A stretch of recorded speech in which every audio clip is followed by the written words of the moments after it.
우리 교회는 성찬에 대한 것을 굉장히 중요하게 여기는 교회입니다.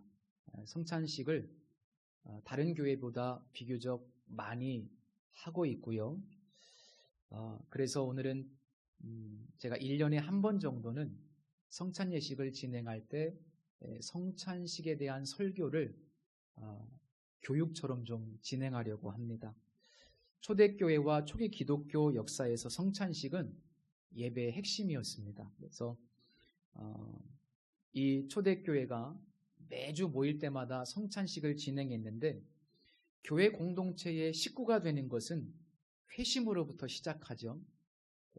회심한 성도가 교회 오면 성경 공부를 한 2년에서 3년 정도를 했다고 합니다. 초대교회는. 그래서 정말 예수 믿는 증거가 드러나고 공적으로 자신의 신앙을 고백할 수 있을 때 드디어 세례를 받게 됩니다. 그러니까 초대교회는 세례받는 것도 굉장히 어려웠고 긴 시간이 걸렸고 삶의 증거들이 많이 필요했던 것을 볼 수 있습니다.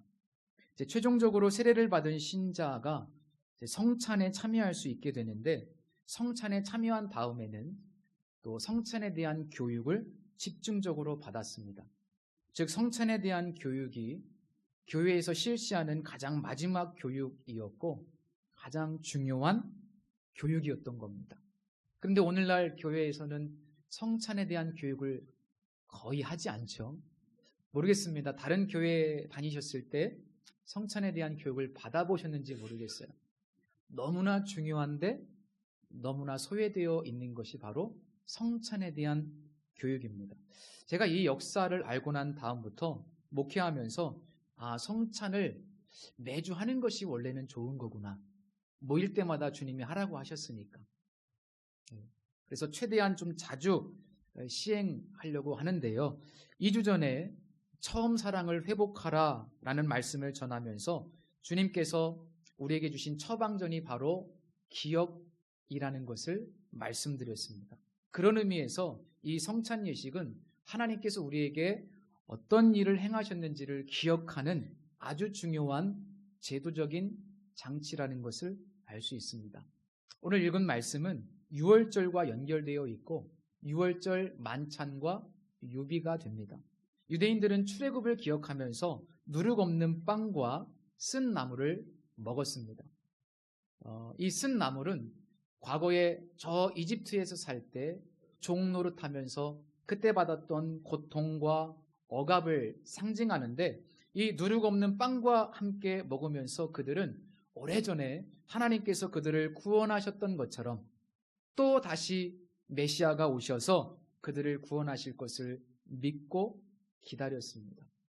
그리고 그 모든 하나님의 구원 행위가 그들을 향한 하나님의 사랑 때문임을 확인했고, 지금 이 이스라엘 백성들이 다른 나라의 지배 아래서 수백 년 동안 고난받고 있는 상황 속에서도 그들은 여전히 이 유월절 만찬을 하면서 하나님께서 그들을 사랑하고 계시다는 것을 붙들었습니다. 비록 우리가 지금 이렇게 고난당하고 있고 다른 나라의 지배 아래 수탈당하고 있지만 그런 하나님이 구원해 주실 것이고, 그래도 우리 하나님은 우리를 사랑하신다는 사실, 그 사실을 계속해서 붙들고 살았던 겁니다.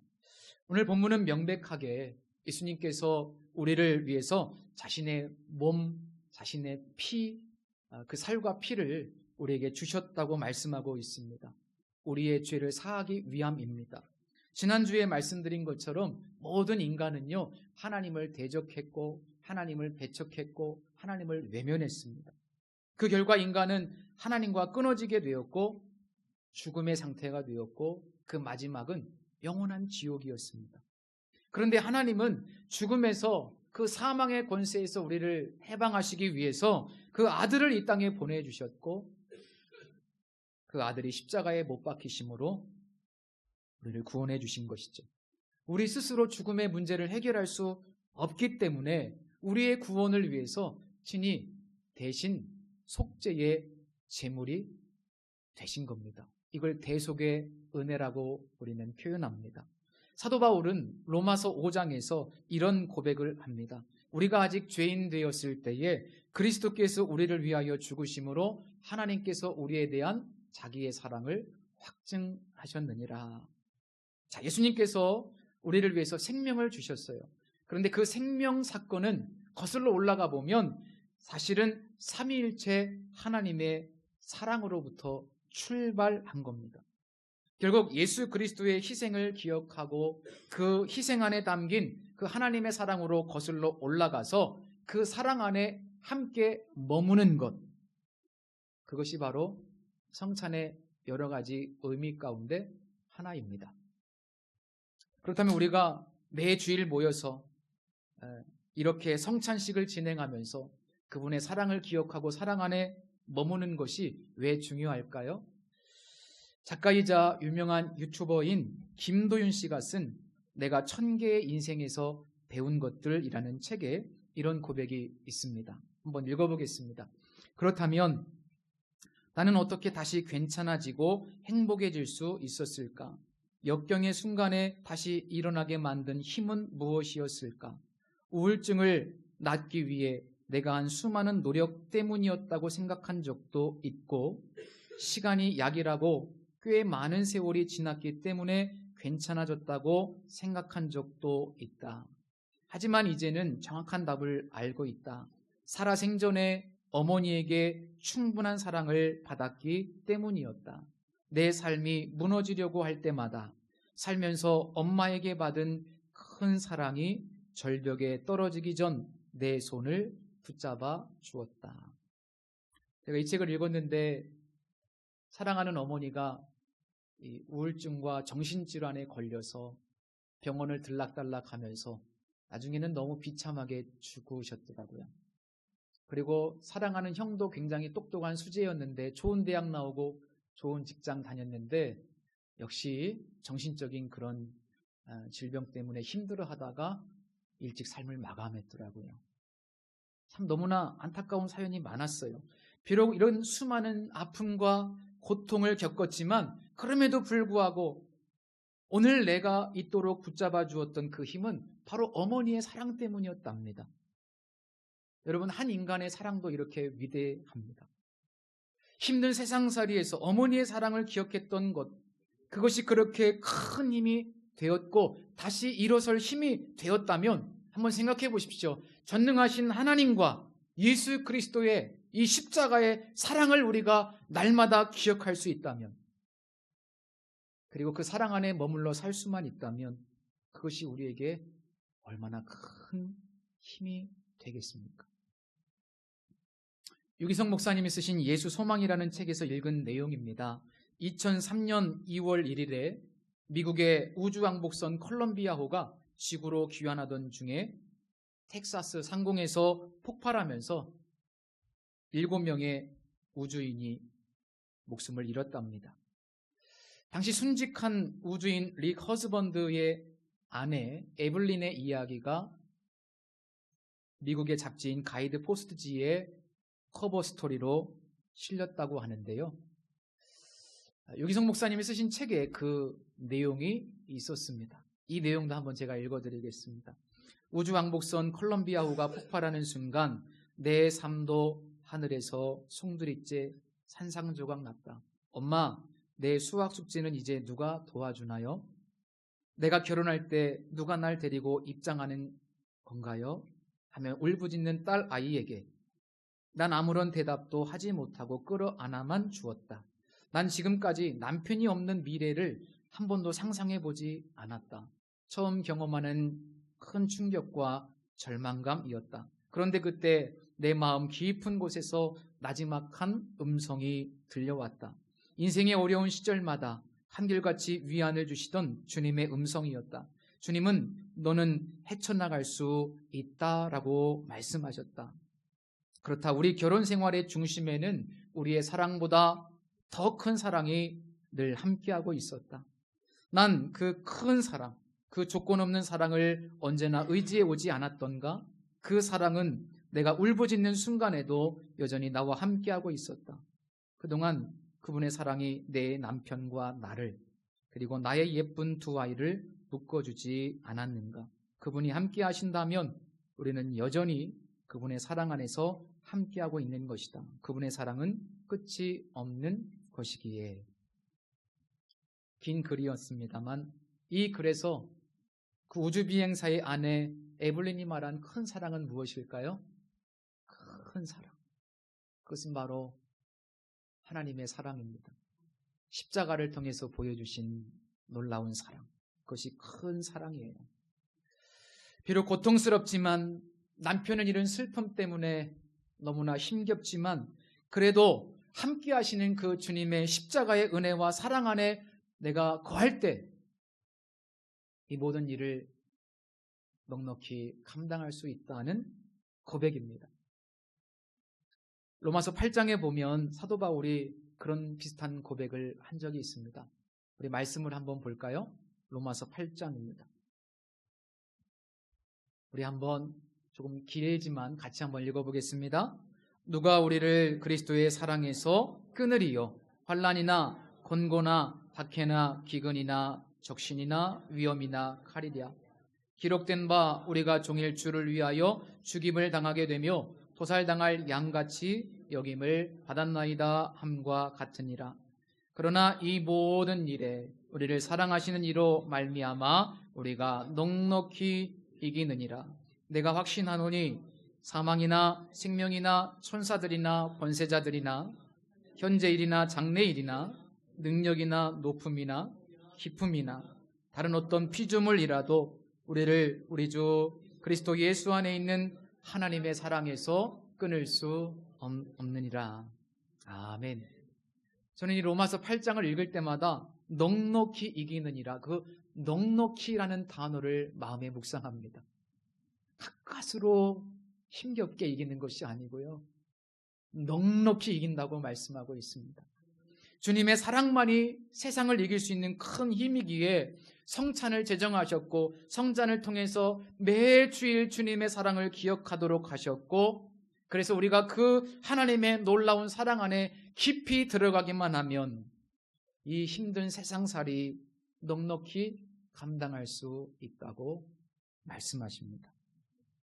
두 번째로, 성찬을 통해서 우리는 하나님께서 예비해 두신 하늘나라가 있음을 확인하면서 그 나라에서 언젠가 다시 주님과 함께 풍성한 잔치하게 될 것을 기대하며 소망하는 삶을 살게 됩니다.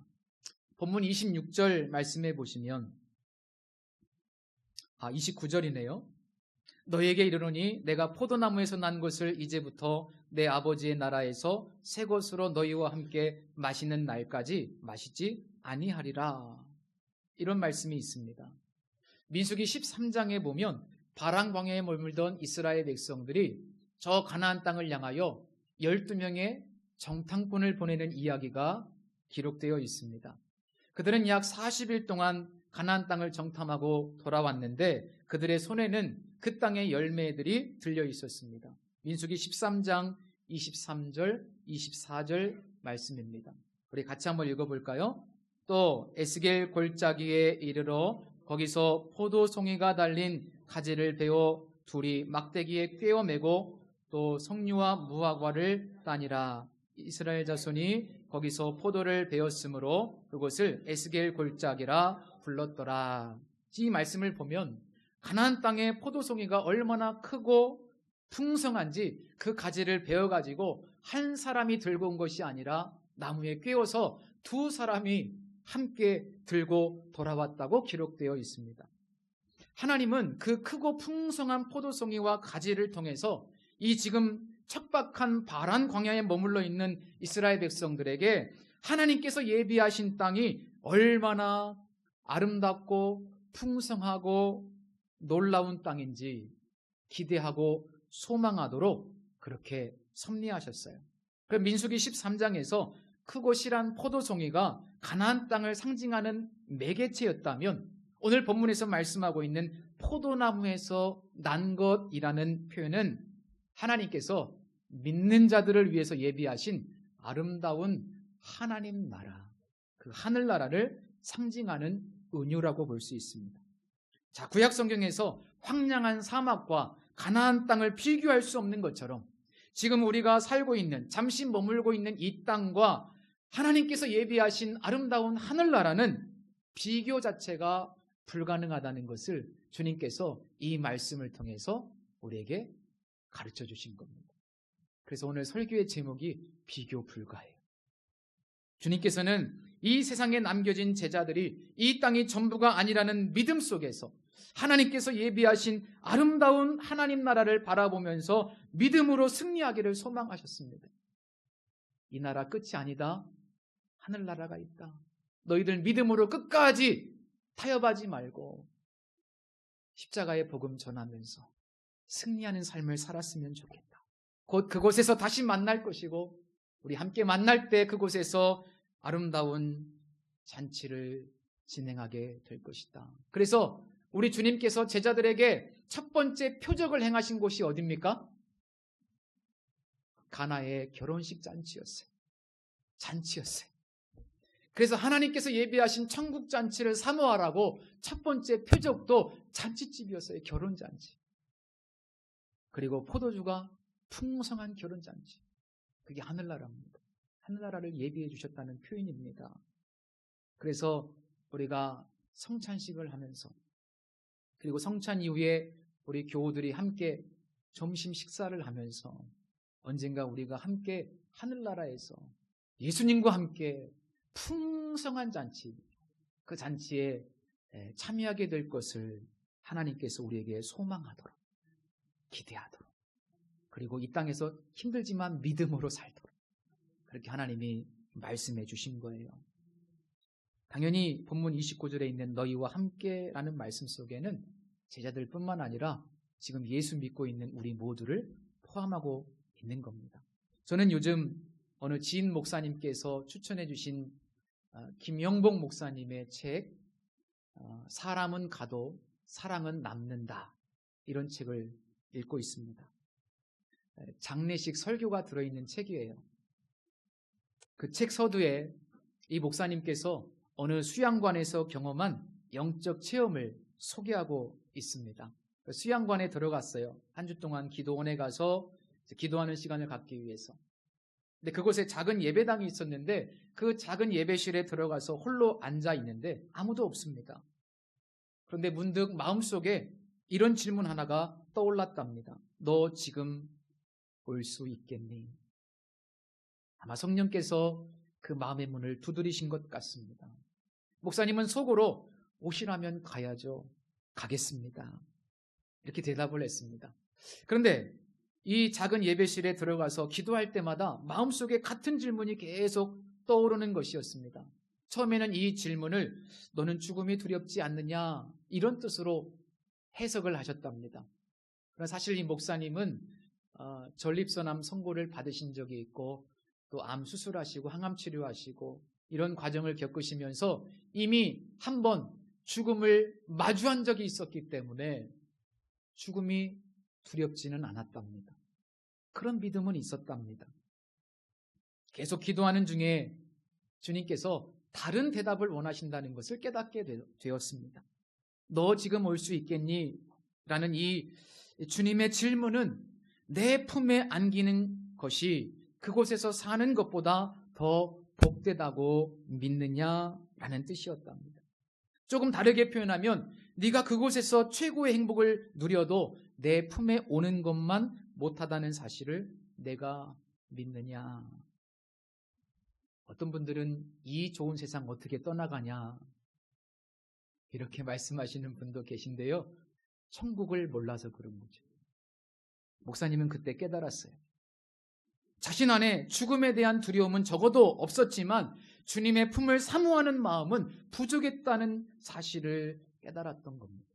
죽어야 할 때 두려움 없이 주님께 가겠다는 믿음은 있었는데 지금 내가 이 땅에서 누리는 것을 다 남겨두고 당장 주님 품에 가고 싶을 만큼 예수님의 품을 사모하지는 않았다는 것을 깨달았던 거죠. 신학자이기도 한 이 목사님은 목회하면서 지금 이 땅에서 누리는 하나님 나라를 늘 강조했다고 합니다. 그동안 한국교회가 죽어서만 가는 천국을 너무 강조해서 이 땅에서의 삶을 조금 소홀하게 그렇게 설교했기 때문에 이 목사님은 신학자다 보니까 지금 이 땅에서 천국을 누리는 것이 중요하다. 지금 여기 하나님의 나라가 이루어지고 있다. 그것을 위해서 우리가 제자의 삶을 살아야 된다라고 하는 그 제자의 도에 관한 설교를 주로 많이 했다는 거예요. 그러다 보니까 어느덧 자기도 모르게 하나님께서 예비하신 저 천국, 하늘나라에 대한 사모함이 부족했다는 것을 발견하게 된 겁니다. 기도원에서 마지막 날 그 예배실에서 홀로 찬양을 부르는데 그날은 장례식 찬양만 불렀대요. 장례식 찬양. 그러다가 문득 이런 생각이 들었습니다. 내가 왜 이 찬송가들을 장례식에서만 불렀을까? 이 장례식 찬송을 계속 부르다 보니까 좋은 점이요, 천국과 영생에 대한 간절함과 소망과 열망이 막 회복되더랍니다. 천국 가고 싶다. 사도 바울도 천국 가고 싶다 그랬어요. 천국 가고 싶으세요? 이 좋은 세상 조금 더 살고 싶으세요?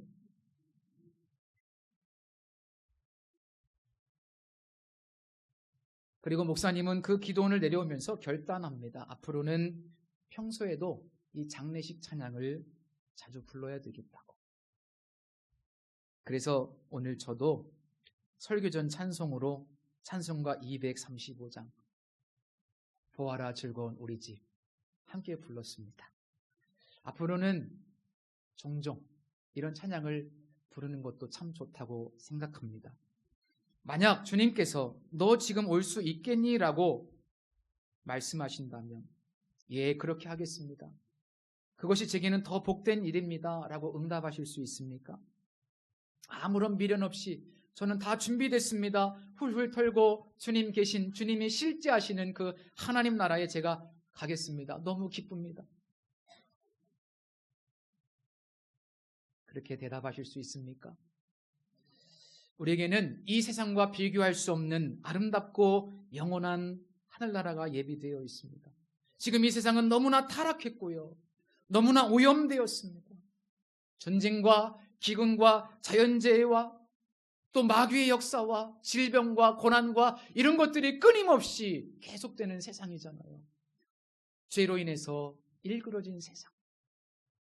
그런데 우리 하나님은 마치 광야의 이스라엘 백성들에게 가나안 땅을 예비하시듯이 너무나 아름답고 풍성하고 우리가 가히 상상할 수 없는 하나님의 나라를 준비해 놓으셨습니다.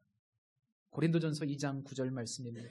기록된 바 하나님이 자기를 사랑하는 자들을 위해서 예비하신 모든 것은 눈으로 보지 못하고 귀로 듣지 못하고 사람의 마음으로 생각하지도 못하였다 함과 같으니라.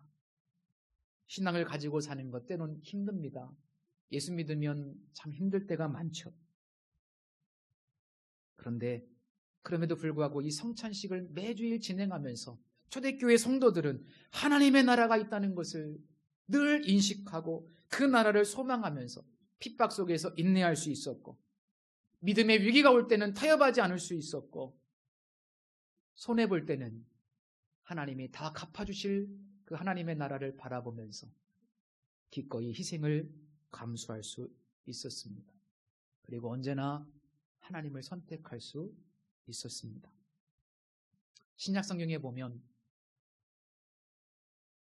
한 사람, 이 낙원을 미리 맛보았던 사람이 있습니다. 그는 사도 바울입니다. 아마 우리에게 좋은 모델이 아닌가 싶습니다. 사도 바울, 그분은 하나님께서 예비하신 낙원을 언젠가 갔다 온 경험을 소개합니다. 매우 신비한 체험이죠. 고린도후서 12장 3절과 4절에 보니까 내가 이런 사람을 아노니 그가 몸 안에 있었는지 몸 밖에 있었는지 나는 모르거니와 하나님은 아시느니라. 그가 낙원으로 이끌려가서 말로 표현할 수 없는 말을 들었으니 사람이 가히 이루지 못할 말이로다. 이 신비한 영적 체험은 그러하여금 이 세상의 것들이 다 배설물처럼 여겨지도록 만들었어요. 우리가 그토록 집착하고 붙잡고 살아가는 것들, 그분은 다 배설물이라고 말했습니다. 이 세상에 어떠한 것에도 얽매이지 않는 자유로운 삶을 살았습니다. 집도 없고 가진 것도 없고 차도 없고 아무것도 없지만 그러나 그 누구보다 자유로운 삶을 살았어요. 그리고 어떤 순간에도 믿음을 타협하지 않았습니다. 곧 주님이 오신다. 주님 나라 곧 간다. 믿음을 타협하면 부끄럽기 때문에 내가 그 부끄러움 가지고 어떻게 주님을 만날까? 저 하늘나라를 잠깐 맛보았음에도 불구하고 그는 평생 그 하늘나라에 사로잡혀서 올바른 삶을 살 수 있었습니다. 성도 여러분, 우리가 저 하늘나라의 시선이 묶일 때만이 이 땅에서 믿음으로 살 수 있고 올바른 삶을 살 수 있습니다. 후회 없는 삶을 살 수 있습니다. 그래서 사도 바울이 로마서 8장 18절에서 이런 고백을 했잖아요. 함께 한번 볼까요? 다 같이 읽겠습니다. 생각하건대 현재의 고난은 장차 우리에게 나타날 영광과 비교할 수 없도다. 아멘. 이제 설교를 마치면 성찬 예식을 진행할 겁니다. 오늘 이 예식에 참여하면서 하늘나라에서 주님과 함께할 풍성한 그 잔치를 한번 상상해 보시면 좋겠습니다. 성경은 어린 양의 혼인잔치가 거행될 거라고 말씀하고 있습니다. 가히 우리가 상상할 수 없는 순간이 될 겁니다. 또 주님의 사랑을 마음에 품으시고 이 척박한 광야의 삶을 인내하면서 믿음 타협하지 않으시면서 정말 승리자, 경주자로 우리 다 같이 저 하늘나라에서 만나서 함께 위로하고 허깅하면서 수고했다고 그렇게 격려할 수 있는 날이 왔으면 좋겠고 우리 모두가 그 하늘나라에서 만나기를 축복합니다. 기도하겠습니다. 하나님, 성찬을 통해서 우리에게 말씀하신 주님의 깊은 뜻을 깨닫습니다. 우리는 자주 하나님의 사랑을 잊어버리고 때로는 의심하기도 합니다. 우리는 자주 상상할 수 없는 하늘나라가 예비되어 있다는 사실을 잊어버리곤 합니다. 그래서 종종 낙심하고 절망하며 염려하고 힘들어합니다. 땅의 것에 관심을 두고 더 많은 것을 소유하기 위해 몸부림치기도 합니다. 이제 이 성찬 예전을 통해 다시 하늘나라를 바라보며 믿음과 소망으로 살게 하시고 이 땅에 보화를 쌓아두기보다 하늘나라의 보물을 쌓는 지혜로운 삶을 살게 하여 주옵소서. 때로 광야 같은 고단한 인생길이지만 풍성한 사랑으로 넉넉히 감당하게 하옵소서. 예수님의 이름으로 기도드립니다. 아멘.